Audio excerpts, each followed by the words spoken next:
Divine Source, Great Spirit, beloved helpers, we call on you this day in gratitude and in love. We're here answering the call of our hearts, of our minds, for healing, for knowing you more deeply, for being in the channel with you, and for delivering your message and your love and your grace. And so it is.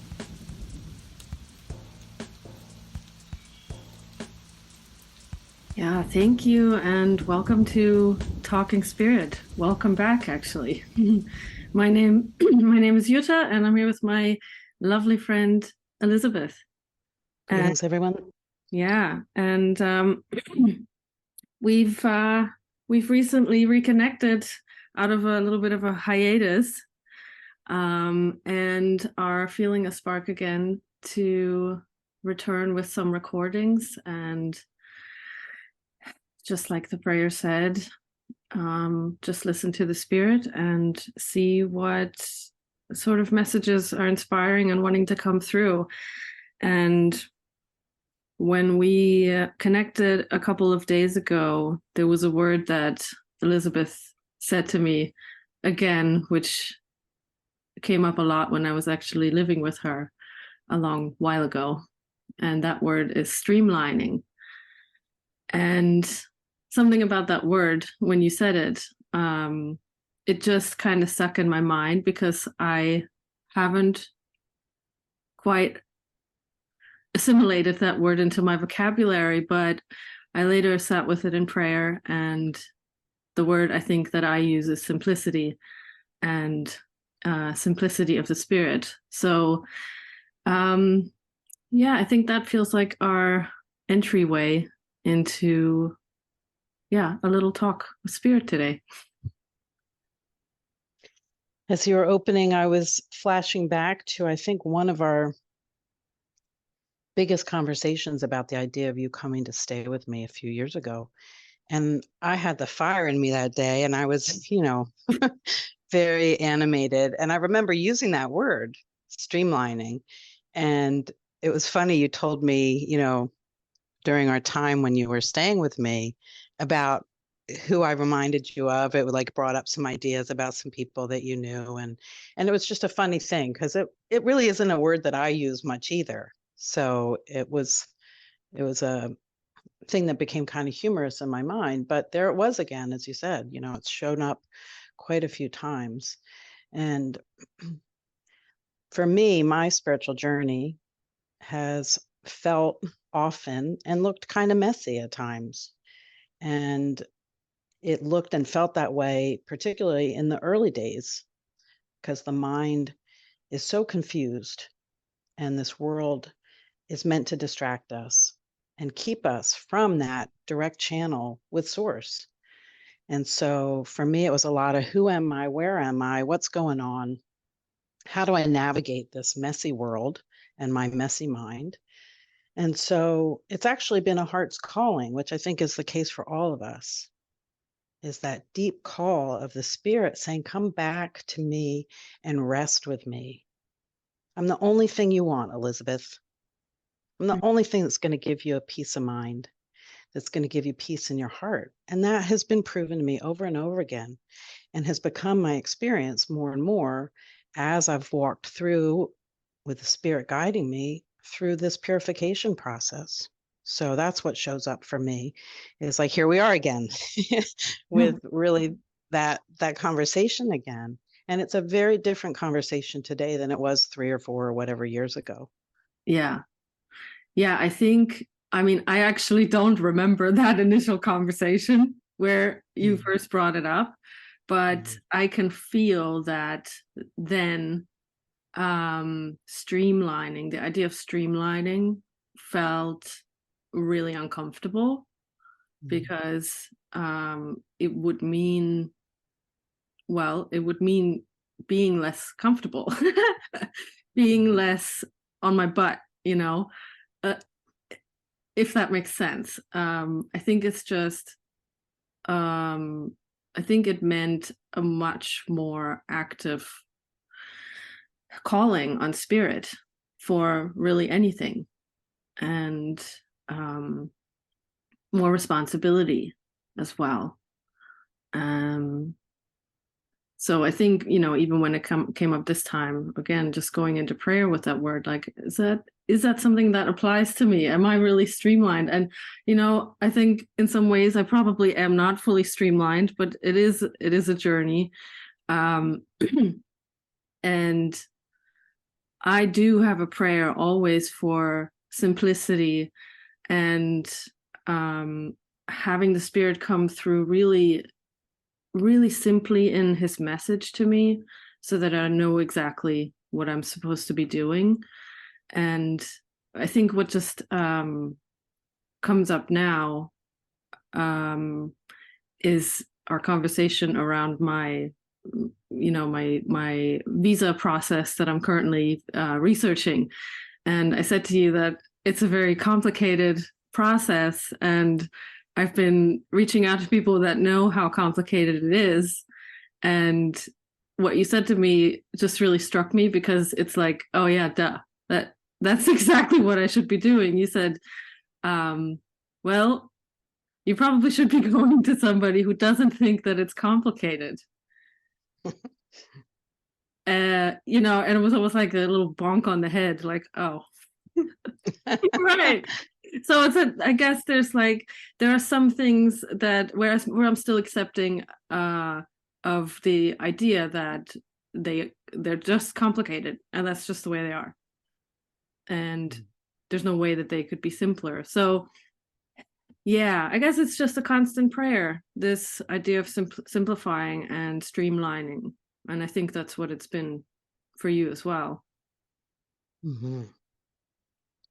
Yeah, I mean, when I think back to the early days of my journey, there was so much fleshing up. It seemed like eons of lifetimes, memories and feelings and ideas and beliefs and, emotions. Am I happy? Am I sad? Am I depressed? Am I manic? Am I joyful? Like, what is any of this, right?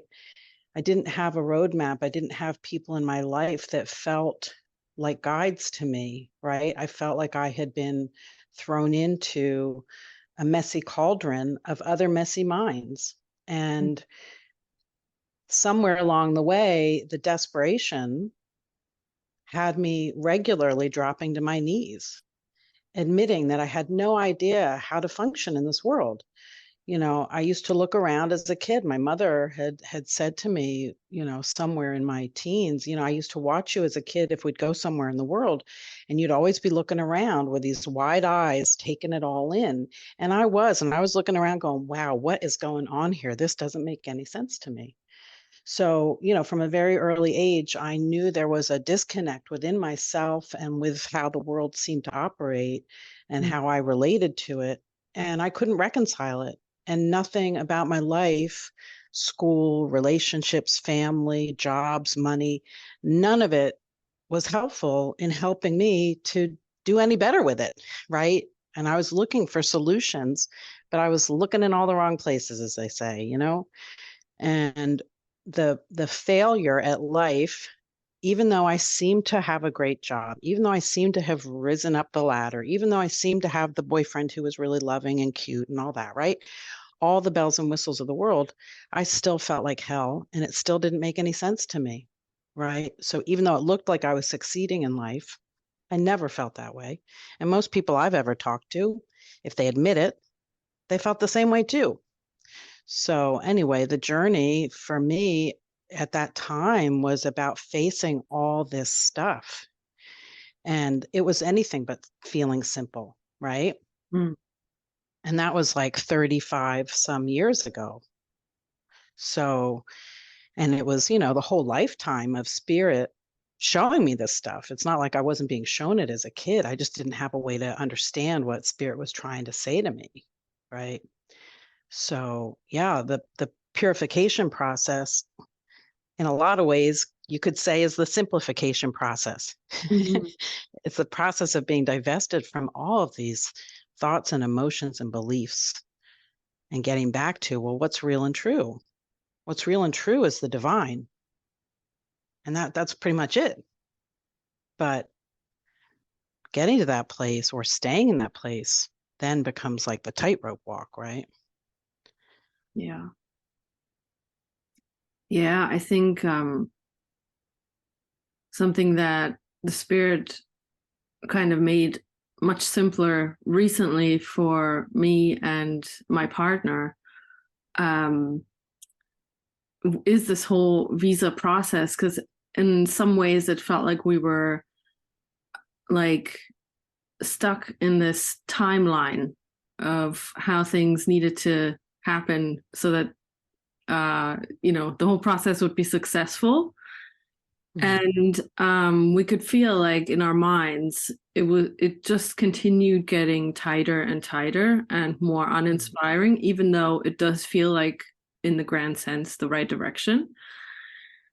So yeah, we were just in prayer about it, and we ended up taking a walk in the woods. And I think I at one point I said, why don't we take it all off the table?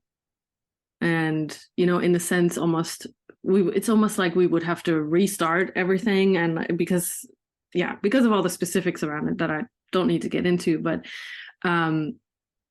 it's like if we take it all off the table, it opens up the whole picture. It doesn't break anything, but it actually allows us to access what's really the call right now. And yeah, just taking it off the table was immediately relaxing to both of us, that Mm-hmm. we could switch up everything about our lives at this point. Mm-hmm. Mm-hmm. We're not stuck in this town, we're not stuck in this flat, we're not stuck in the job that he's currently working in. All of that stuff, we can take it off the table and just kind of like reshuffle the deck, or just all the paint that we threw on the canvas, just wipe it all off, or just mush it all up and see what what new picture wants to come out of it. And I think maybe that is part of streamlining too, that sometimes you think you're going in one direction in a very specific way, and it's not like those steps weren't helpful. They're all needed. Like all the stuff that we learned until now has been helpful, and yet somehow it needs to be wiped away because more freedom needs to come in into the whole process. Yeah. Yeah, as we started this talk, the idea of paradox was floating through. There's like simplicity in the chaos, and chaos in the simplicity. Sometimes it's like trying to get a line on anything is completely useless here, but it's what we're all conditioned to try to do, right? So that's where that idea of like the streamline, the spirit is the line that we can hold on to, whether it seems to be simple or whether it seems to be chaotic, whether it seems to be easy or it seems to be hard. Like that's going to be the through line all the time. That's going to be the only thing that keeps us from falling into the pit, And as you were talking, I was seeing when I lived in Oregon, the Dalai Lama was coming to give a talk. And I just happened to be guided to go to the library one day and walked into all of his, entourage doing a sand painting, a mandala, on this big table in the middle of the atrium. And you want to talk about complex work, if you've ever seen them do that, it's like it's very skilled, very complex. Yes. It's really quite something to watch energetically. Yeah. And they spend hours and days at times, it's like that's like their prayer work, right? To set the platform for the spirit to work through them in their kind of cosmology.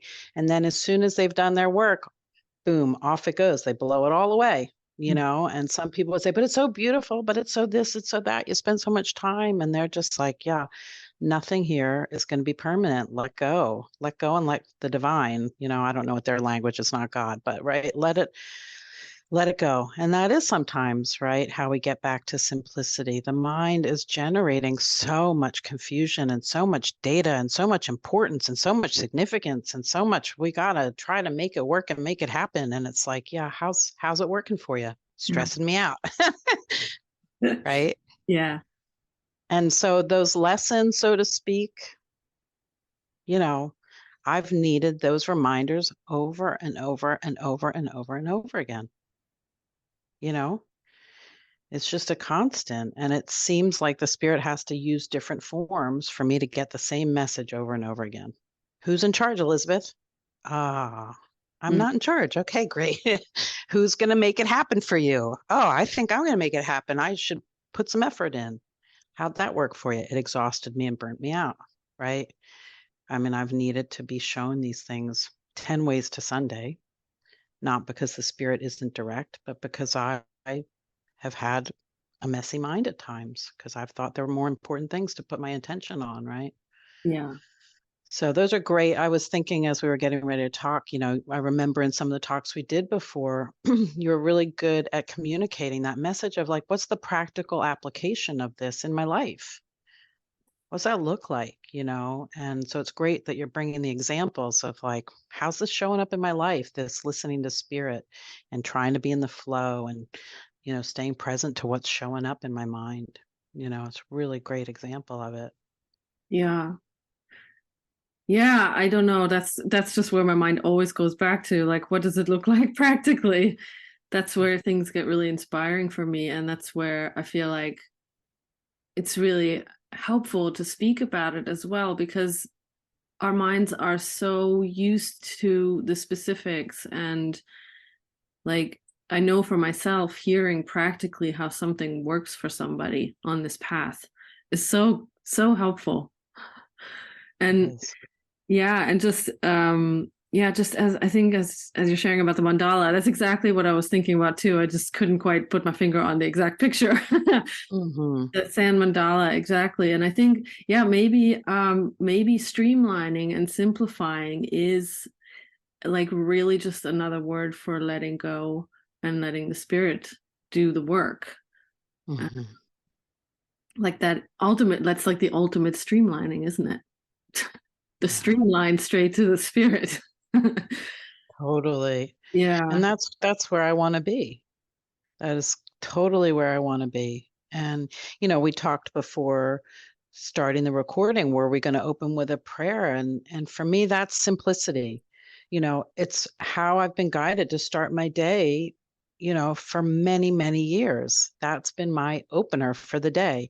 Maybe I don't do it the minute my eyes open. Maybe I'm up at 5 o'clock and I go to my altar at 8, but it's always there in my heart as the reminder of like, you got to invite the spirit in. Yeah. And, I remember, it came in for me to be doing that, in the mid 90s. Then I was doing like a Peruvian shamanism where they open sacred space and it's, whatever it is in that arena. And I got to be shown again, like invite the spirit into your day. And it didn't take hold as something that I had the discipline in my mind to do. Maybe I'd forget, maybe I'd override it, maybe I'd think it was more important to get out the door to, go shop or something. Who knows, right? But over time, it seems it doesn't take time, this healing. The awakening is not about time, but it seems like over time, the discipline and the desire grew in my heart, and that's like another thing that was coming through with spirit before we got on here was simplicity becomes this desire for clarity. Like if you don't have the desire to be clear, right, then you're not going to desire simplicity.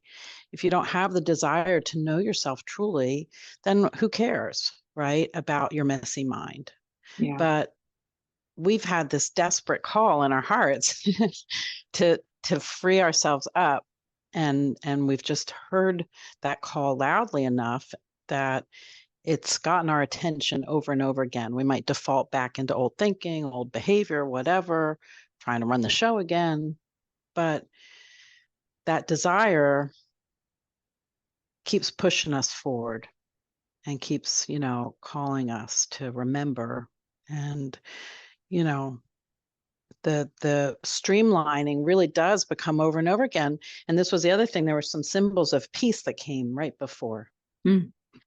And for the Course in Miracles people that might listen to this, and we'll end up probably talking often about the Course because that's really Yutta's kind of strongest framework, I'd say, unless it's not anymore. But I think you're still a minister in that arena. Yeah. But that's a massive piece, PIECE, of it is peace of mind, that we are using that calling for peace of mind and using that as a barometer. Am I living in my alignment, in my streamline? And if I am, I'm feeling pretty peaceful because I'm knowing I'm not in charge. Yeah. So, the symbol of peace is really a big, strong one Mm. for me. And Yeah. it's not to be found out in the world and in the forms and structures, but as we might say, the spirit's going to use this stuff to help us see what do I care about? What's my real purpose? Yeah, it's interesting because it makes me think of a friend that I've been talking to recently, and often what she will share is that there's so many thoughts, and it's getting so overwhelming to have all of the like doubts coming in, and there's almost like this big swing that happens from, I know what really inspires me and I love going for it, and then it swings into the other territory of, I have no idea what I'm supposed to be doing. I can't see it. Like, I don't feel it. Like, there's this huge swing, and the swing into the doubt usually happens when she gets a chance to think. Mm-hmm. And just think in her head and not Mm-hmm. feel how things feel. And I think, like, for me, it's always inspiring to talk about and also reflect back to people what they share with me, how things feel. You told, you shared this inspiring thing and how it feels. Let me just give back to you what you shared with me, because it's beautiful. We need to like use this as our indicator to know which way we're going. Because, like you said, it is a really kind of, it's a completely unknown path because there's nobody walking ahead of us. Yeah. Yeah, again, like the Course in Miracles terminology, it's a very individualized path. Each one of us Yeah. has our own individualized path, and the only one that really knows that path is the spirit.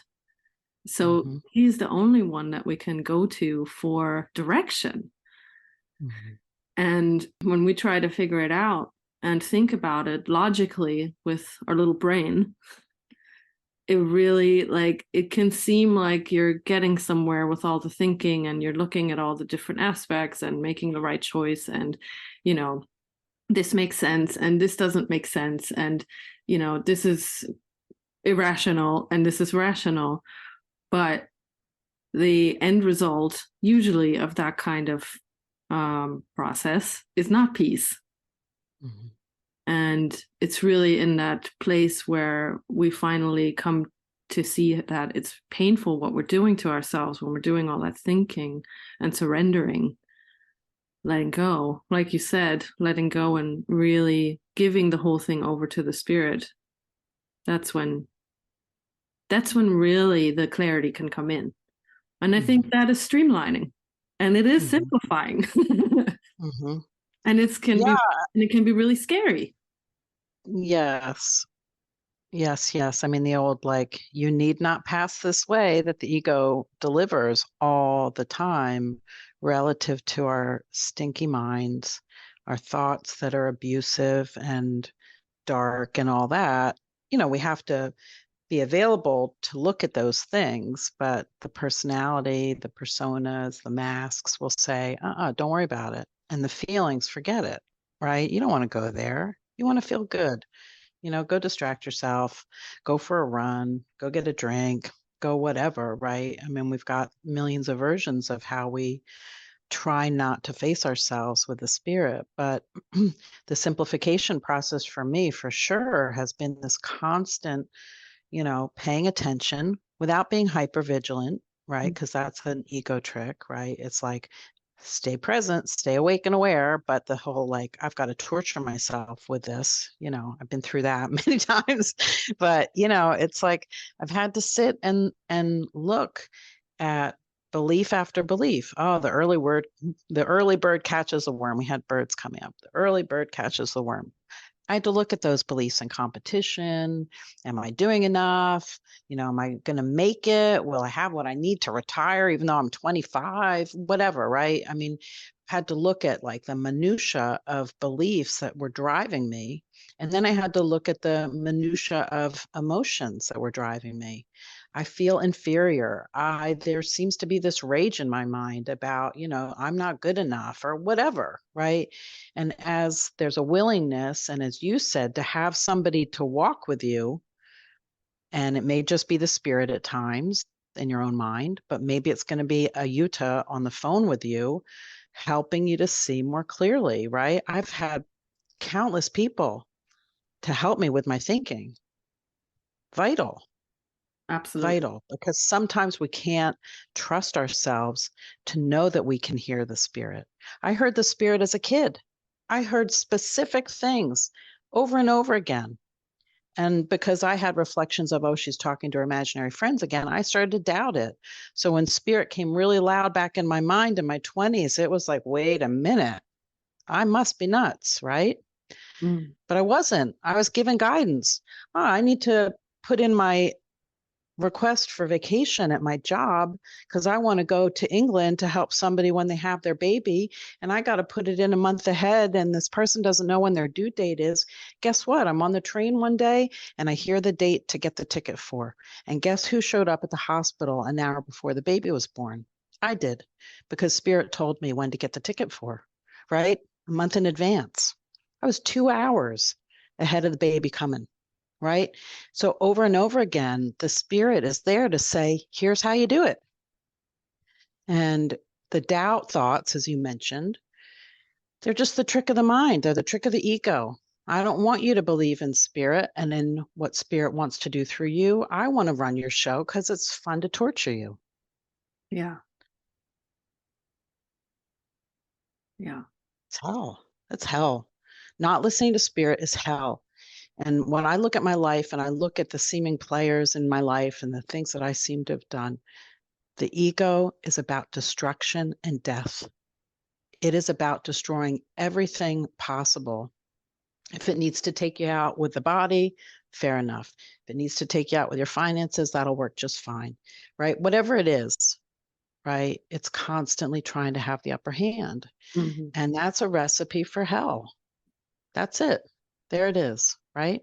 Yeah. So the simplification process can feel pretty complicated at times, but Yeah. it does get simpler as we purify with the spirit. Yeah. Yeah. I mean, I love that. I think for me, just really getting in touch with what I'm actually feeling is one of the biggest simplifications that's happened. Yeah. Because oftentimes I wouldn't exactly know how I was feeling, or I thought I knew how I was feeling, Mm. but I've been really kind of like just this past year, just really exploring more how I can actually get in touch with how I feel. And Mm. when I sit with feelings that I often think are one thing, they turn out to be something completely different. Mhm. Yeah. And so I really like that. Like, that's a really awesome simplification that's kind of come into my journey and my work with the spirit. Yeah, it's beautiful. And it really speaks to honesty. You know, it's like we are often very confused by how am I feeling because we're not willing to be honest, right? There's something that we're holding on to.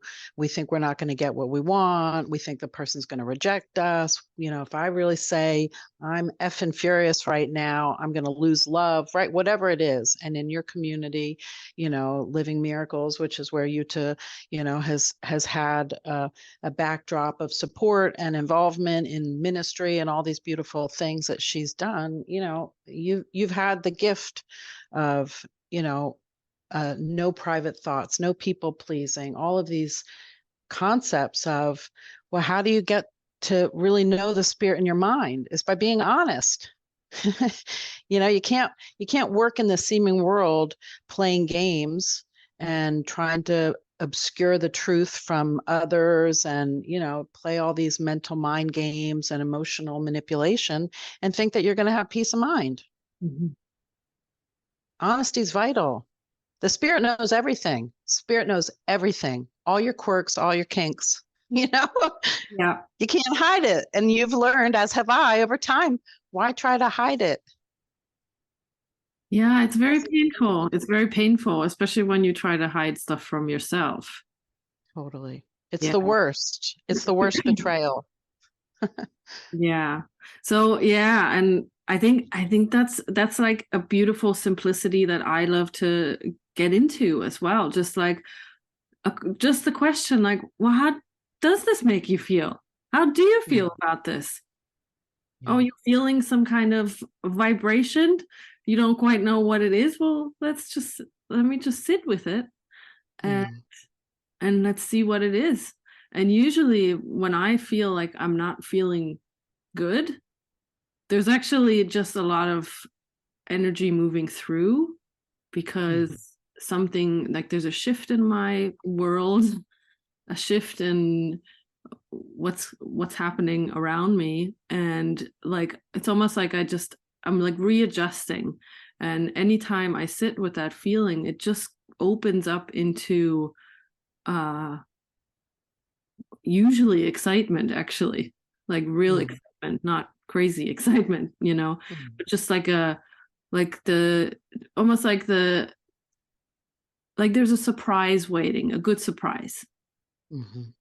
And if I don't allow myself to actually sit with it, then I feel like I'm stressing and I feel Mhm. like I'm having anxiety. It's really like it's such a beautiful, simple uh thing. It doesn't take any time either. Like that's the best thing about it. It's like almost instantaneous. Yeah. So Yeah, I mean, it's like the idea of, you know, somebody living in the city and going out and sweeping the sidewalk in the morning, clearing the garbage away from the door front so that, visitors can come and be welcomed and all the rest of it, and the kind of like die daily. We're meant to die daily, not drag all of this garbage from the past forward, whether it's mental or emotional or whatever. It's like clean the deck as you go, keep it clean with the spirit. And none of us feel good holding on to anger, resentment, sadness, self-pity, right? It's just deadening. mhm, And, getting to the place where, as you say, you realize on the other side of this thing that seems so unlovable or so devastating, or this belief I have that I'm so attached to, you've learned, as have I, on the other side of it is the miracle waiting to happen, waiting to be revealed to us, right? It's not like we have to do these things to receive something it's already there. It mhm, already is. yeah, It's just the spirit helping us pull the veil back so that we can see it. And it's like little kid kind of exciting. yeah, What a relief. yeah, yeah. And maybe that's like a really beautiful place to end too, because our time's almost Mm. up. Yeah. Yeah, I think it's just the joy of the simplicity and the joy of actually allowing things to be streamlined by the spirit, because we're craving things to flow, we're craving things to be simple and clear, and it can, and it usually does it mean that there's a little bit of a shakeup, Mm. but it's nothing that we can't handle ever. And afterwards, at least for me, I'm always able to see that it's exactly what was necessary and needed, and it was the most helpful thing. And there's so much gratitude that you're left with. Yeah. Yeah. Big time. It does seem to take some unwinding, you know. When I was guided to leave my work, my career, I went into a yoga center. We taught yoga and meditation, and my clothing became white pants, yellow shirt. That was the uniform. And boy, did that simplify a lot. And then I got to sit with emotions because I didn't have to worry about my appearance anymore. And then I had to like have 7 days a week, the same schedule, the same time to wake up, same time to meditate, same time for classes, same time to eat, streamlined my life to where I then got to see all of my judgments, all my beliefs, all of my, I want out of here. This isn't it. This isn't where I'm going to be happy, right? All of the, oh, maybe somewhere else will be better and I'll be happier, right? So the spirit will work with us with symbols in the world to help us do the streamlining, but then we still have to face ourselves with the spirit, right? And then over time, it gets simpler and simpler where we're not so distractible. We're not so much chasing the, the golden carrot on the end of the stick of the ego. It becomes exciting. There is a tipping point, it seems to be, where we start to see the promise of that alignment being easy to stay in. And it's everything. So, Utah, I'm so glad we got to do this today. It's been a blessing for me, and I trust the spirit has delivered something through this for someone else. But thank you. Thank you. For joining with me. Yeah, thank you. Thank you for listening. Thank you for talking. Lots of love. Bye for now. Bye for now.